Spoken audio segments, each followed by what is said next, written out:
Alarms tore through the station before I even had my boots on.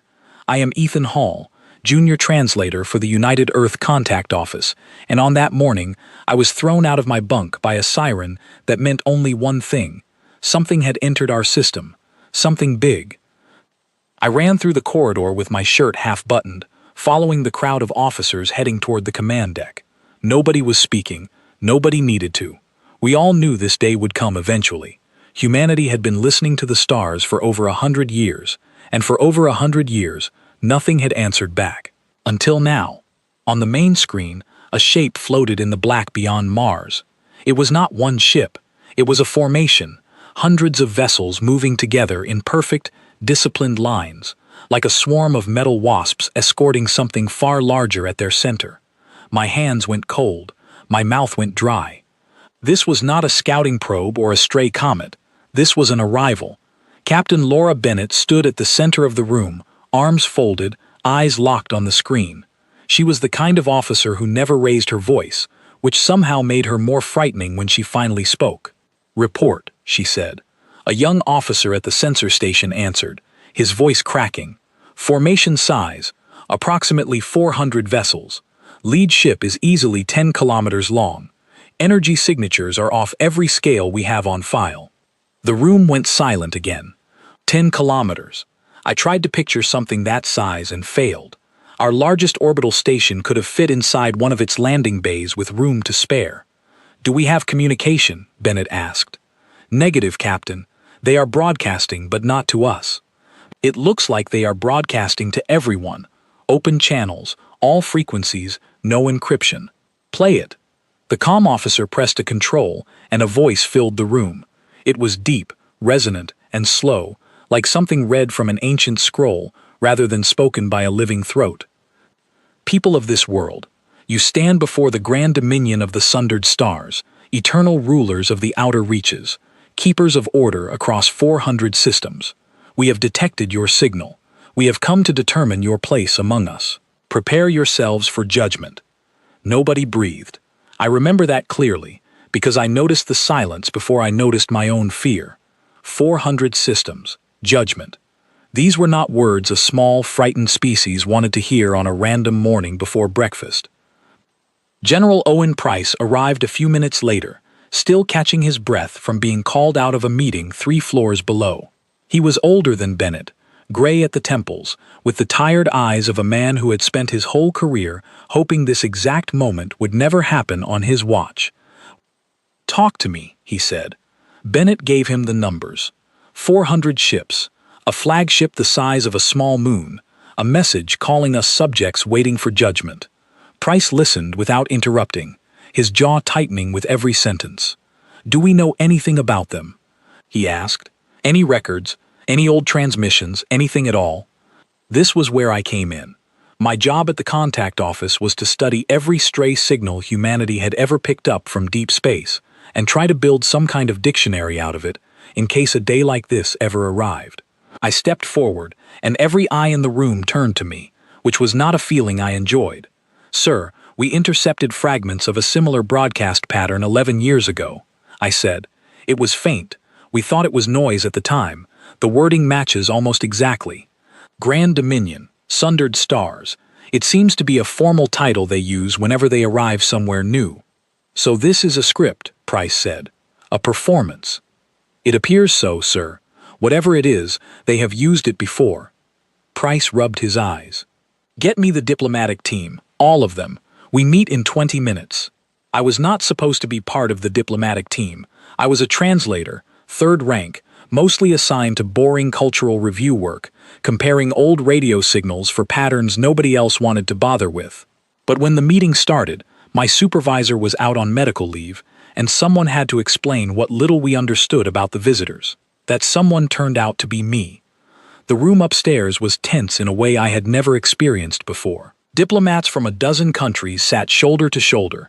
Translators, scientists, and senior officers packed around a table meant for half as many people. Bennett ran through the numbers again for the new arrivals. Price explained the broadcast. Then everyone looked at me. "Explain what we know," Price said. I stood, feeling my knees shake slightly, and pulled up the star charts on the main display. Based on the size of their fleet and the confidence in their message, this species has likely encountered many other civilizations before us. The wording of their broadcast suggests a rigid hierarchy, one where new arrivals are expected to submit to evaluation. We do not know their true strength. We only know how they want to appear. A gem, a diplomat from the European delegation, a sharp woman named Grace Milton, leaned forward. You said appear. You think this could be exaggeration? I think we don't know enough to say either way, I admitted. But if they are as powerful as they claim, why announce themselves with a speech instead of simply acting? Powerful things do not always need to explain how powerful they are. The room considered that for a moment. It was a small thought, barely anything, but it was the first crack of hope anyone had shown since the alarms went off that morning. Price nodded slowly. We prepare for contact. Diplomatic protocol only. No weapons fired unless fired upon. Ethan, you're on the shuttle. My stomach dropped. Sir, I'm a junior translator. There are more senior people who are on leave, in transit, or asleep on the other side of the planet, Price said. You're the one who's here, and you're the one who understood their broadcast fastest. You're on the shuttle. There was no arguing with a general who had already made up his mind, so 3 hours later I found myself strapped into a seat aboard a small diplomatic shuttle, rising out of the atmosphere toward the waiting fleet. Beside me sat Bennett, Milton, and 2 other officials I barely knew, all of us dressed in formal uniforms that suddenly felt far too thin against the vast cold blackness outside the window. I kept running through the speeches in my head. Greetings of peace, formal titles, careful phrases that avoided sounding weak while also avoiding sounding threatening. My hands were sweating so badly I had to keep wiping them on my trousers. Somewhere out there was a civilization that had visited 400 worlds, judged them, and moved on. And here I was, a 28-year-old translator who 3 days earlier had been arguing with a coworker about the correct spelling of an alien vowel sound. Bennett noticed my nerves and leaned over. Breathe, Ethan. You know more about their language than anyone else on this ship. That's why you're here. I know about 11 minutes of broadcast, I said. I don't know anything about them. Nobody does, she said. That's the whole point of first contact. The shuttle shuddered slightly as we crossed into the shadow of the massive flagship, and for the first time I saw it properly through the window. It blocked out the sun entirely. Its surface was covered in ridges and towers and glowing lines of light, like a city built by someone with no concept of restraint. My mind kept trying to compare it to something familiar and kept failing. They're hailing us, the pilot called back, requesting we dock at the primary gate. Take us in, Bennett said. I gripped the armrests of my seat, staring out at the endless wall of metal sliding past the window, and tried to remember every polite greeting I had ever studied. My heart was pounding so hard I could hear it in my ears. Whatever waited for us on the other side of that airlock, I told myself, I would face it as calmly as I could manage. I had absolutely no idea how wrong my expectations were about to be. The shuttle bay doors opened with a low groan, revealing a corridor so tall it could have swallowed a 10-story building. Every wall glowed faintly gold. Every surface looked polished to a mirror shine. Whatever waited for us at the end of that corridor, it clearly wanted to make an impression before we even arrived, and as the airlock hissed open and cold, strange air rushed past my face, I realized my hands had not stopped shaking since the moment we left Earth's orbit. The corridor opened into a chamber so large that our footsteps echoed like drops of rain in an empty cathedral. I stepped out behind Bennett, trying to walk with some kind of dignity despite my knees still shaking, and that is when I saw them for the first time. I do not know exactly what I expected. Something sleek, perhaps. Something with cold eyes and a voice like a machine, the kind of creature every science fiction film back home had trained me to fear. What I got instead was a line of towering figures dressed in armor so covered in gold trim, ribbons, feathers, and glowing gemstones that I genuinely could not tell where the armor ended and the decoration began. Each guard stood nearly 9 feet tall, and each one moved so slowly and stiffly that I began to wonder if the armor itself weighed more than the person wearing it. At the front of this procession stood a figure in robes so long they trailed nearly 10 feet behind him, carried by two smaller attendants who scurried along like nervous shadows. His face was long and narrow, the skin a pale blue-gray, with three deep-set eyes arranged in a triangle above a mouth that barely moved when he spoke. Around his neck hung so many medallions and chains that I wondered how he could hold his head upright. He raised one hand, and the entire chamber fell silent, except for the faint hum of distant machinery. "I am Vos Calandrian Athari, third herald of the Sundered Crown, bearer of the Silver Proclamation, keeper of the word of the 30 systems," he announced, in a voice that boomed far louder than seemed necessary in a room already this quiet. "You stand in the presence of the Grand Dominion." Bennett stepped forward, exactly as we had rehearsed, and gave the formal greeting our diplomatic team had prepared. "We are honored by your presence. I am Captain Laura Bennett, representing the peoples of Earth." Vos Calandrian Athari's 3 eyes blinked, one after another, instead of together, which was unsettling in a way I had not prepared for. Then he continued as though she had not spoken at all. "Before words may pass between our peoples, the rite of approach must be observed," he said. "This rite has been performed at the meeting of every new world for 4,000 years. It shall not be shortened. It shall not be altered. Witness." He clapped his hands twice, and the chamber lights dimmed. From somewhere above us, a low horn sound began, mournful and slow, followed by a second horn, then a third, each one entering at a different pitch, until the whole chamber vibrated with sound. The guards along the wall began to move in unison, lowering themselves into a kneeling position so slowly that it took nearly a full minute for all 400 of them to complete the motion. Then they rose again, just as slowly, and repeated the same kneel a second time. I glanced sideways at Bennett. Her face was a perfect mask of diplomatic patience, but I could see the corner of her mouth twitching slightly. The horns continued. The guards knelt a third time. Then Vos Calandrian Athari began to recite something in his own language, a long, rolling chant that our translation devices struggled to keep up with, spitting out fragments like the light of the first star and the unbroken chain of 10,000 names and the patience of stone against the wind of centuries. It went on and on. I checked the small clock display on my wrist unit without meaning to, and felt my stomach drop when I realized only 6 minutes had passed since we boarded the ship. It felt like an hour. Beside me, one of the junior officials, a quiet man named Peter Doyle, made a small strangled sound in his throat, the kind of sound a person makes when they are trying very hard not to laugh and are losing the fight. I understood him completely, because at that exact moment, one of the towering armored guards near the back of the formation, mid-kneel, lost his balance. His enormous ceremonial helmet, easily 3 feet tall and covered in curling golden horns, tipped forward and slid clean off his head, bouncing once on the polished floor with a sound like a dropped cooking pot, before rolling in a slow circle and coming to a stop directly at the herald's feet. Nobody moved. The horns kept playing, the chant kept going. The guard who had lost his helmet remained frozen in his kneeling position, clearly terrified to break formation, while his enormous bare head, pale and hairless, sat exposed under the golden light for the entire chamber to see. I bit down hard on the inside of my cheek.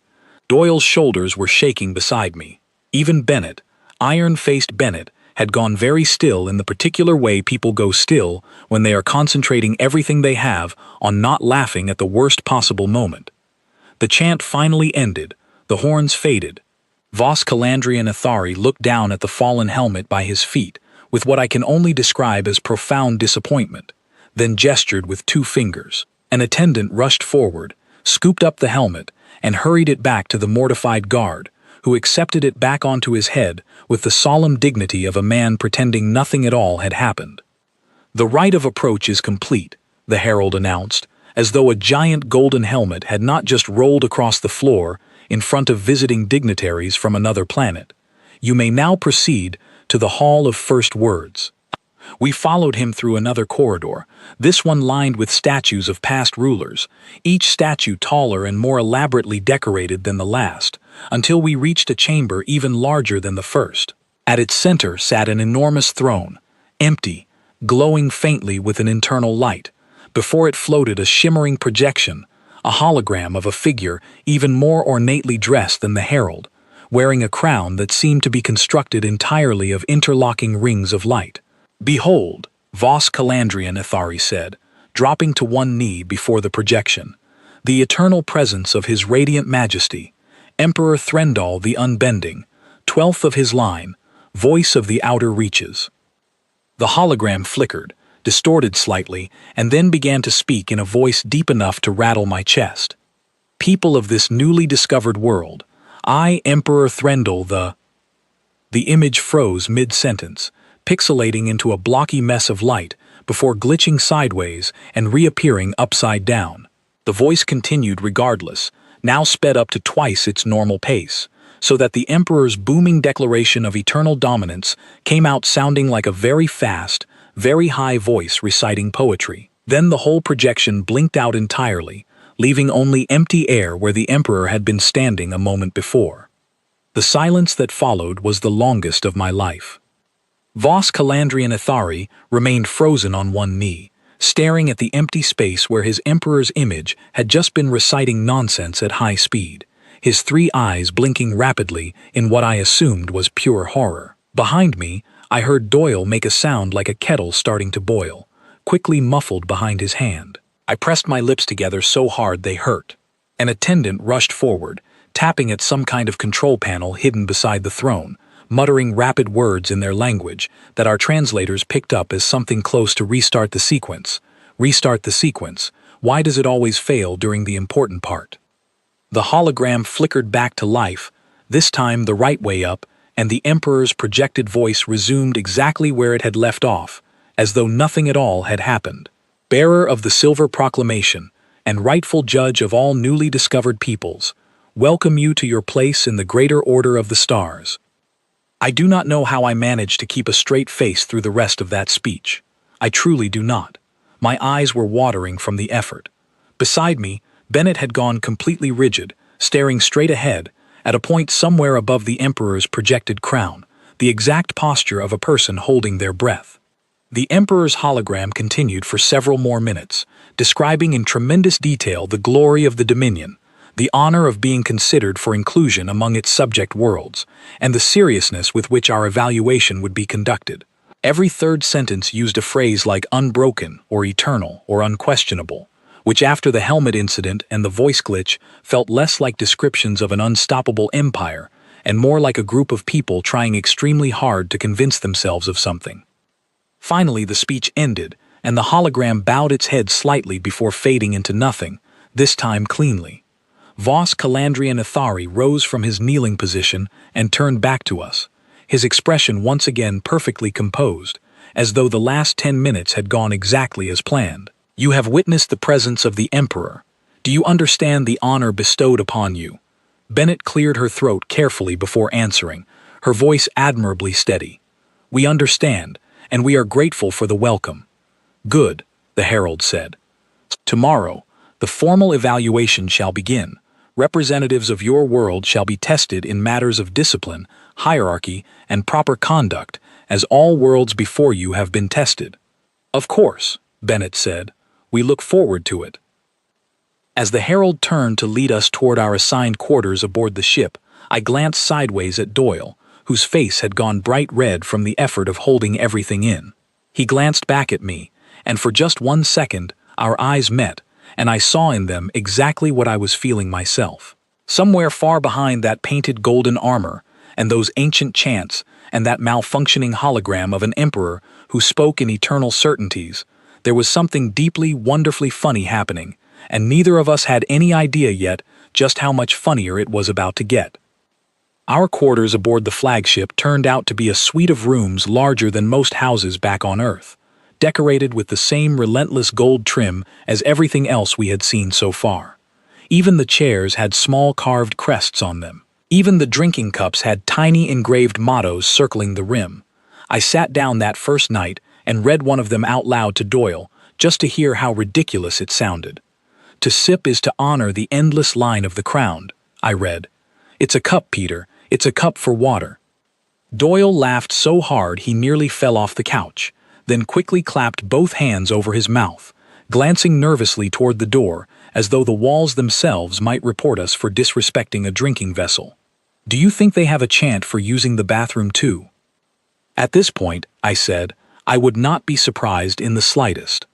The next morning, the formal evaluation began, and it was here that I truly began to understand just how different our new neighbors were from anything we had imagined.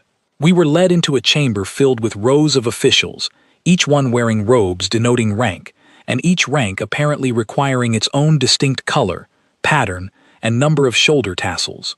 Vos Calandrian Athari explained, with obvious pride, that the Dominion structure contained no fewer than 41 official ranks below the Emperor himself, each with its own title, its own uniform, and its own precise bowing angle required when addressing a superior.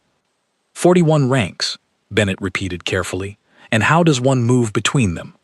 Through service, patience, and unquestioning loyalty, the herald said. Some officials serve 70 years before reaching even the middle ranks. I glanced at a nearby attendant who looked barely older than a teenager, standing perfectly still while holding a tray of ceremonial documents, and wondered how many decades stood between him and the ability to sit down without permission. The evaluation itself consisted of a series of tests designed, according to the Herald, to measure our species' discipline, our respect for hierarchy, and our understanding of proper conduct. The first test was simple enough on paper. We were to sign a formal treaty acknowledging our presence as a newly discovered world under evaluation. The document itself, when it was presented to us, arrived as a physical stack of pages nearly 2 feet thick. This is the introductory agreement, an official informed us solemnly. Introductory, Milton repeated, staring at the stack with visible dread. The full treaty, once negotiated properly, typically requires between 4 and 7 years to complete, the official continued. This is merely the preliminary acknowledgement. Bennett flipped through several pages, her eyebrows rising slowly. This section here, Clause 412, it appears to describe the correct procedure for addressing an official who has recently changed rank but has not yet received new robes. That is correct, the official said, as though this were an entirely reasonable thing to include in an introductory document.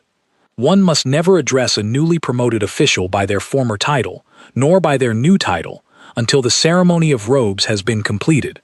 The interim period requires the honorific of the threshold, which is used only in such circumstances. I could feel Doyle vibrating with silent laughter beside me, and I did not dare look at him directly for fear of losing my own composure entirely. It was during the second day of testing that the real trouble began, and it started, of all things, with a joke. We had been sitting through hours of formal proceedings, translating documents, answering carefully worded questions about our species' history, when one of the younger officials, a slight, quick-eyed attendant named Sarel, who had been assigned to observe our translation devices, asked me directly what humans meant when they used certain expressions that did not seem to match their literal words. Your Captain Bennett said this morning that the third test was going to be, and I quote, a real barrel of laughs, Sarel said, consulting a small data pad. Our translation devices could not locate any barrels or any laughing in the test that followed. Was there an error in the device? I opened my mouth, then closed it again, trying to figure out how to explain sarcasm to someone whose entire culture seemed built on saying exactly what it meant. Always, with no exceptions. It's an expression, I said carefully. It means the opposite of what it says. She meant the test would not be enjoyable. Sarel stared at me with all 3 eyes for a long moment. Why would she say the opposite of what she means? It's a form of humor, I said. Humans often say things in a way that isn't literal, for effect, or to make a point, or just because it's funny. Funny, Sarel repeated, testing the word like it was a foreign object in the mouth. This, I realized slowly, was going to be a problem. Over the following hours, I found myself trying to explain concept after concept to a growing crowd of increasingly confused officials. What was a joke? What was sarcasm? What was irony? Why humans sometimes said the opposite of what they meant, and expected everyone to understand this instinctively. Every explanation I gave seemed to open up 10 new questions, because as it turned out, the language of the Grand Dominion, across 4,000 years of formal hierarchy, had developed absolutely no concept of humor whatsoever, not one word for it, not one grammatical structure for exaggeration or understatement. Everything in their world was meant to be taken exactly and precisely as spoken. So when your captain said the meeting was, and I quote again, going to run about as smoothly as a wheel, with no wheel, Sorel said, reading from his notes with visible confusion, she did not mean the meeting had a broken wheel. There is no wheel, I confirmed. It's a way of saying something will not go well. But she used the word smoothly, Sorel pressed. Smoothly typically indicates ease, yet the sentence structure indicates the opposite of ease. This is contradictory. Yes, I said. That's the joke. Sorel blinked all three eyes in sequence, clearly troubled by the very existence of this idea, then wrote something down on his datapad that I suspected was a formal complaint against the concept of humor itself. That evening, disaster struck in the form of a single misplaced symbol. Bennett had been drafting a brief status update to send back down to the surface, summarizing the day's proceedings for General Price and the rest of the command staff. Standard practice back home, when a report contained nothing particularly urgent, was to end with a short, informal note, something to signal that things were proceeding without incident. Bennett, exhausted after 14 straight hours of ceremonial nonsense, typed a quick closing line and sent it through the shared translation relay without thinking twice. The line read simply, "Nothing major to report. Shrug emoji." Because our translation systems were fully integrated with the Dominion's communication relay for transparency purposes, as required by the very treaty we had been reviewing all day, that message did not stay private. It bounced through several relay stations before reaching a monitoring station manned by Dominion communication officers, who apparently had strict instructions to flag any unusual symbols in outgoing human communications for review. I was in my quarters trying to sleep when the alarm started again, this time not on Earth, but throughout the entire flagship. Doors slammed somewhere down the corridor. Boots pounded against metal flooring. I sat up just as Bennett burst through my door, still in half her uniform, her face a mixture of confusion and dawning horror. "They think we declared something," she said. "Declared what?" "I don't know yet, but they've put 5 fleets on alert, and Vos Calandrian Athari is demanding an emergency audience in 10 minutes.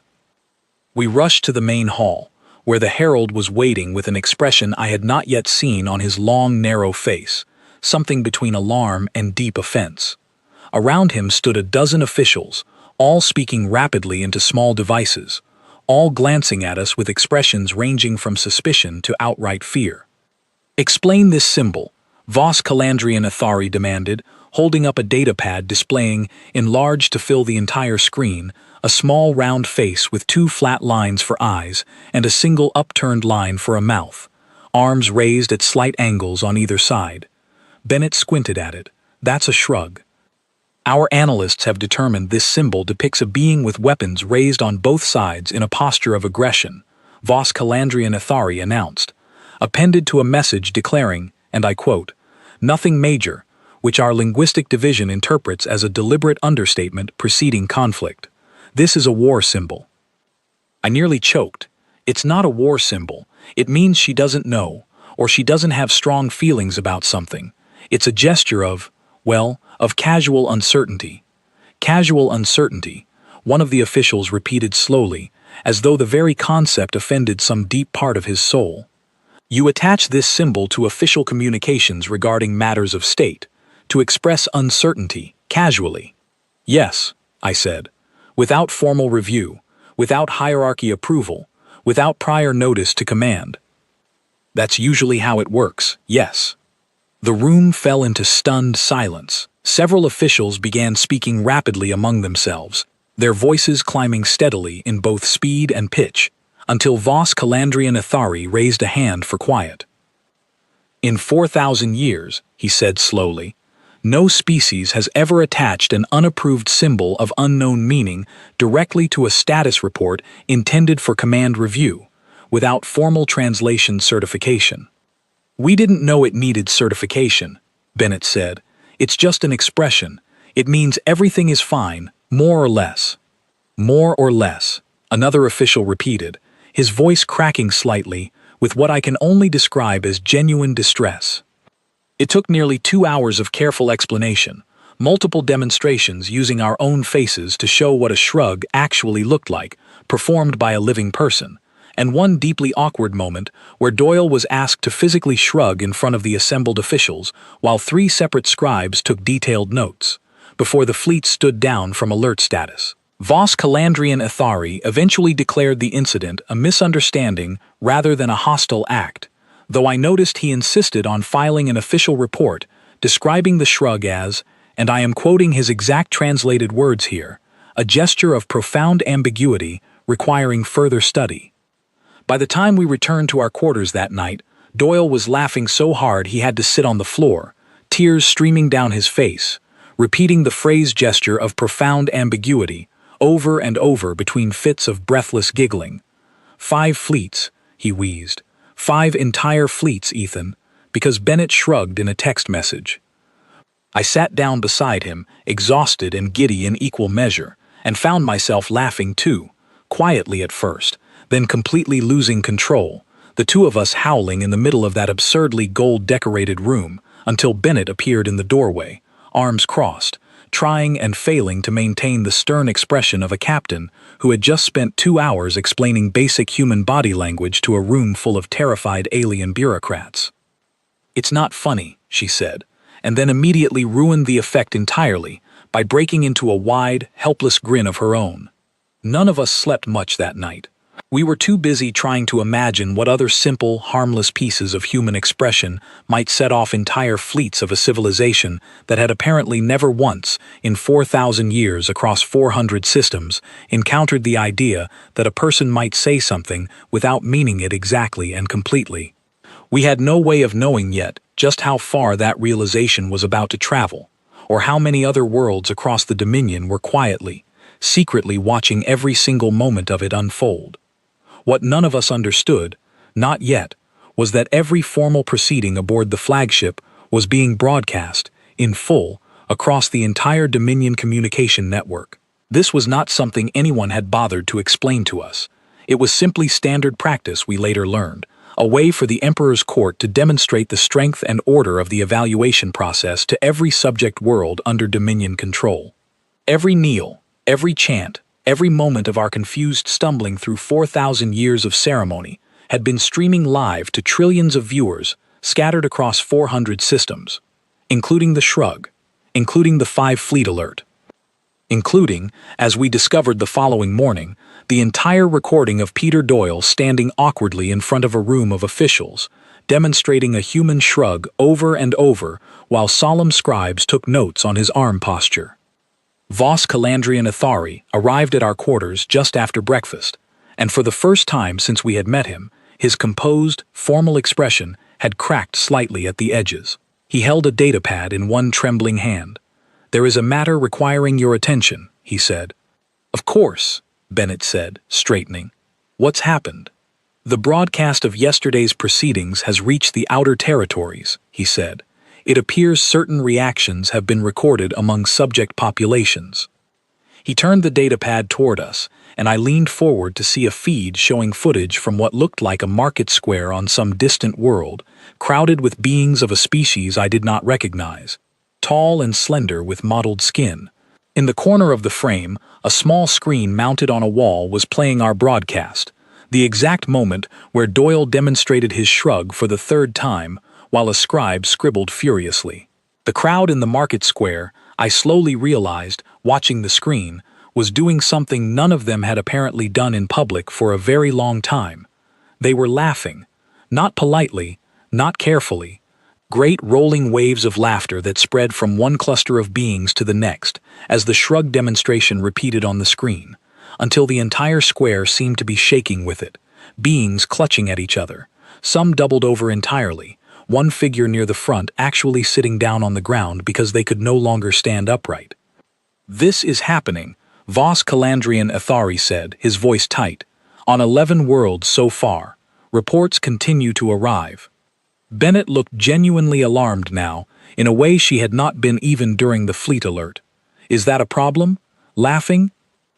"You do not understand," the herald said, and for the first time, his ancient formal cadence slipped entirely, revealing something closer to plain, frightened honesty underneath it. In 4,000 years, no subject world has ever displayed open reaction of any kind toward Dominion proceedings. Reverence, silence, submission. These are the responses expected, and these are the responses we have always received. This uncontrolled, undirected, this is unprecedented. I began to understand, slowly, what was actually happening here, and it had very little to do with anger and everything to do with fear. The Dominion, for all its endless fleets, its towering ships, its 4,000 years of unbroken hierarchy, held power over 400 systems, not through force alone, but through an idea, carefully maintained across countless generations, that the Dominion itself was beyond question, beyond mockery, beyond the kind of casual disrespect that laughter always implies. Every ceremony, every chant, every mile of gold trim existed to reinforce one single unspoken message sent to every subject world watching. We are eternal. We are unshakable. Do not imagine, even for a moment, that we could ever be anything less than absolute. And humanity, without meaning to, without even understanding what we were doing, had spent 2 days demonstrating exactly the opposite. We had knelt through their ceremonies and struggled not to laugh. We had watched their emperor's hologram glitch and struggled not to laugh. We had triggered a 5-fleet alert with a text message and, once the danger passed, laughed about it openly, loudly, without shame, in front of cameras we did not even know were recording us. And now that laughter was spreading, world by world, faster than any fleet could travel. Over the following 2 days, the situation aboard the flagship grew steadily stranger. Officials who had been perfectly rigid and formal during our first meetings now seemed distracted, glancing frequently at data pads, whispering among themselves in tight, worried clusters. Twice, I noticed a young guard standing at attention near our quarters, trying very hard not to smile at something, only to catch himself and snap back into rigid formality the moment he noticed me watching. Doyle, ever curious, managed to strike up a quiet conversation with one of the lower-ranked attendants assigned to bring us meals, a young Dominion citizen named Tavik who, it turned out, had grown up on one of the outer worlds before being brought into Imperial service as a child. Tavik spoke carefully, glancing at the door frequently, clearly aware he was saying something that could get him into serious trouble. On my homeworld, Tavik told him quietly, we are taught from birth that questioning the Dominion brings only suffering. We do not laugh at ceremonies. We do not laugh at officials. We barely laugh at all, in public, because laughter draws attention, and attention from the Dominion is never a kindness. And now, Doyle asked gently. Tavik glanced at the door again. Now my cousin sent me a message this morning. She said the whole street outside her home was laughing together, for the first time she could remember. She said it felt like breathing after holding her breath for years. I was not present for that conversation, but Doyle repeated it to me word for word that evening, and I remember sitting very still afterward, turning it over in my mind. We had not come here to challenge an empire. We had not come here with any plan beyond survival and careful diplomacy. And yet somehow, through nothing more than genuine human reactions we could not fully suppress, we had cracked something that 4,000 years of ceremony had built to be uncrackable. The Dominion's response, when it finally came, revealed just how uncertain its leadership truly was underneath all that gold trim. We were summoned to an emergency session on the 3rd day, called not by Voss Calandri and Athari, but by a council of senior officials we had not yet met, each wearing robes so heavily decorated they nearly dragged along the floor. The chamber felt different this time, colder. The formal chanting was absent. No horns played, just a dozen officials seated around a long table, staring at us with expressions ranging from anger to barely concealed panic. Your presence has caused disruption across 11 subject worlds, the eldest official announced, a stooped figure with skin the color of old parchment.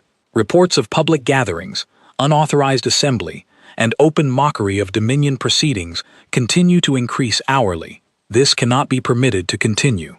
We haven't done anything intentionally, Bennett said carefully. We reacted honestly to what we experienced. We didn't ask anyone else to watch or to react the way they have. Intention is irrelevant, another official snapped. The effect remains the same.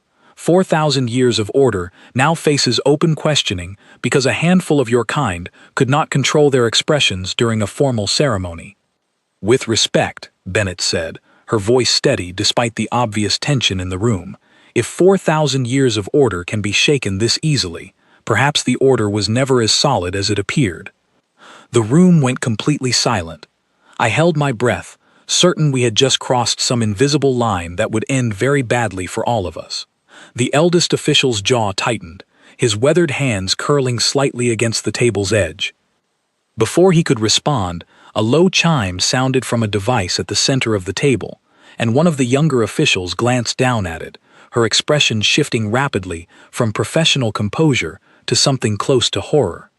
"Another broadcast," she said quietly, "from the Emperor's audience hall. It appears the automated systems have malfunctioned again during a scheduled address." A screen at the end of the chamber flickered to life, showing the same throne room we had visited days earlier, the Emperor's hologram once again attempting to deliver some formal proclamation to an assembled crowd of dignitaries from another recently contacted world. Except this time the malfunction was worse, much worse. The projection stuttered, split into 3 overlapping copies of itself, each reciting a different section of the speech simultaneously, before the whole image began spinning slowly in place, like a toy top winding down, the Emperor's booming voice warping into something high and strange as the rotation increased in speed.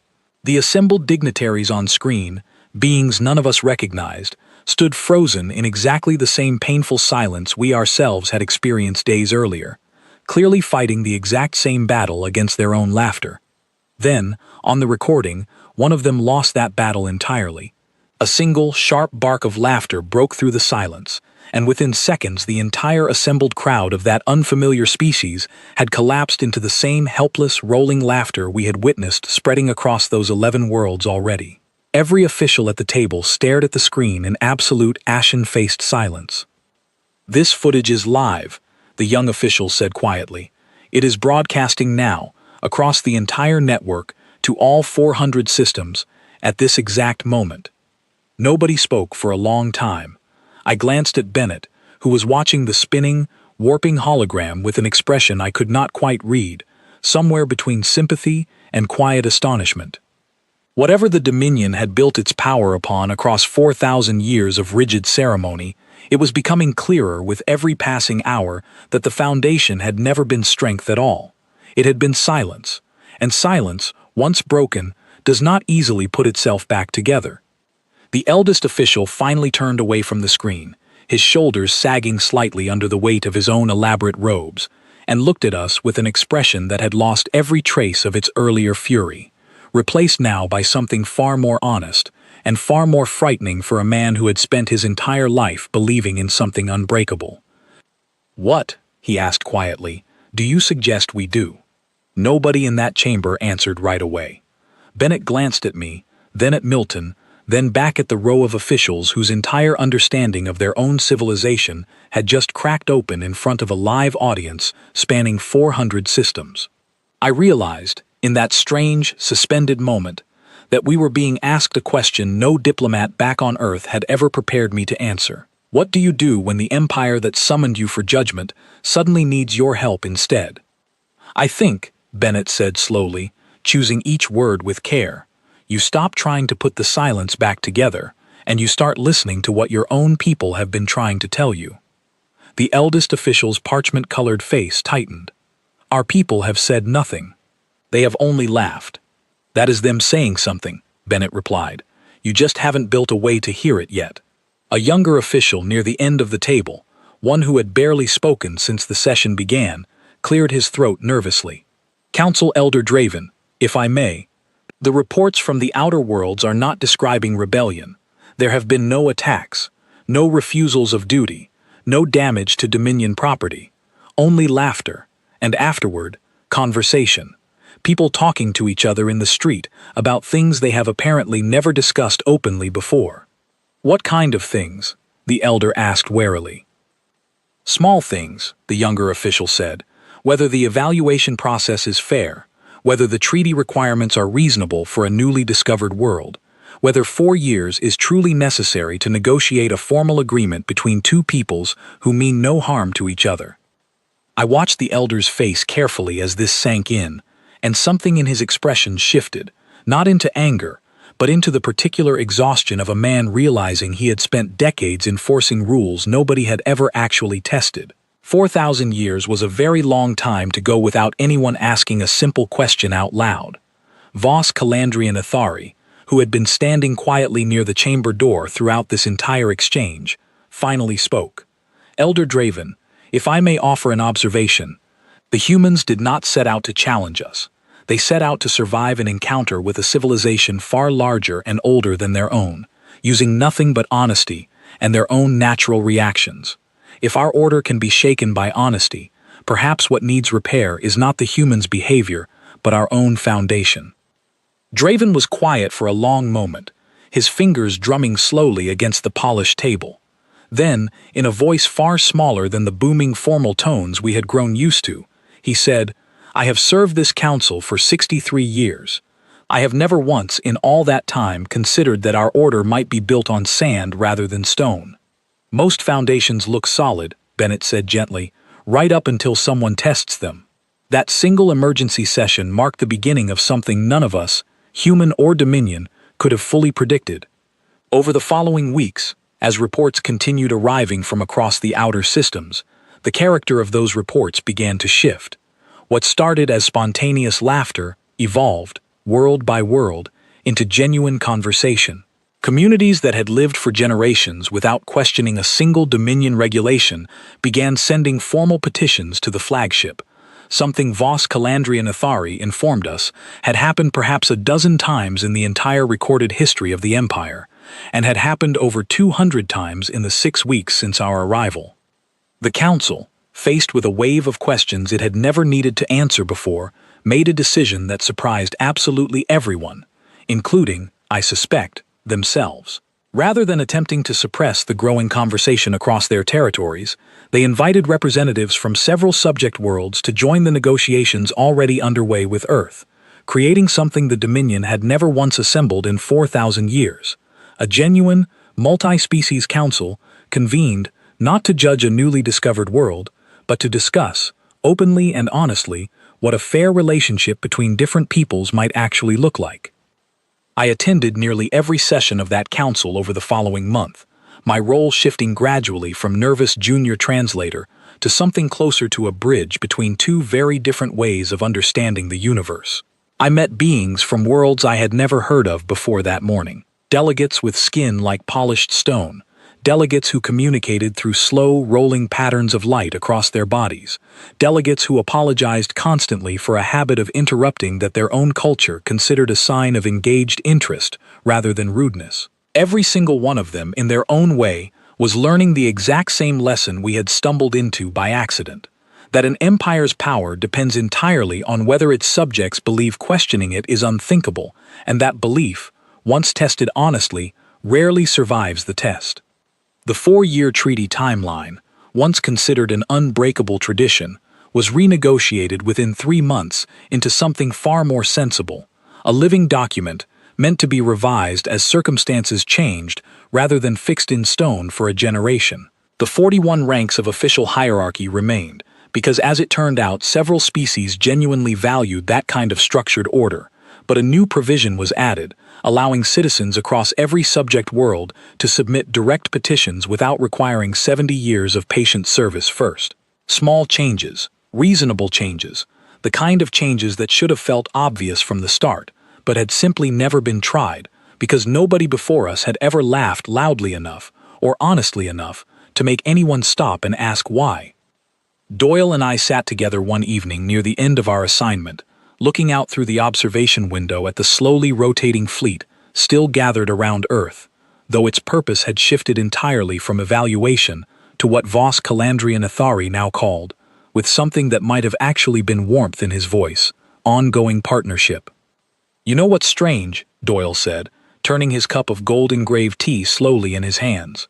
We didn't do anything special. We didn't fight them. We didn't outsmart them with some clever trick. We just laughed at a helmet falling off, and somehow that ended up mattering more than any weapon we could have brought with us. I think that's exactly the point, I said. They built 4,000 years of power on the idea that nobody would ever dare react honestly to them. We reacted honestly because we didn't know any better, and it turned out that was the one thing their entire system had no answer for. Tavik told me something else today, Doyle added. Apparently there's already a phrase circulating on several of the outer worlds now, something that translates roughly to laughing like the newcomers. People use it to describe speaking honestly even when it's uncomfortable, or questioning something everyone assumed was beyond question. I smiled at that, genuinely, thinking of that first Market Square recording, of beings none of us had ever met collapsing into helpless laughter over a shrug, of an empire's carefully maintained silence cracking apart not through violence, but through the simple, universal fact that some things, no matter how gold-plated or ceremonially wrapped, are simply funny, and pretending otherwise eventually stops working.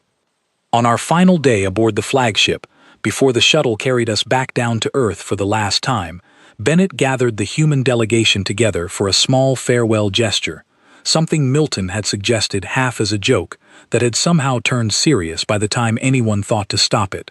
We assembled a modest gift basket, the kind humans might send a neighbor after a happy piece of news, filled with items that meant little to us individually but had somehow become meaningful over the course of our strange, chaotic weeks aboard that enormous golden ship.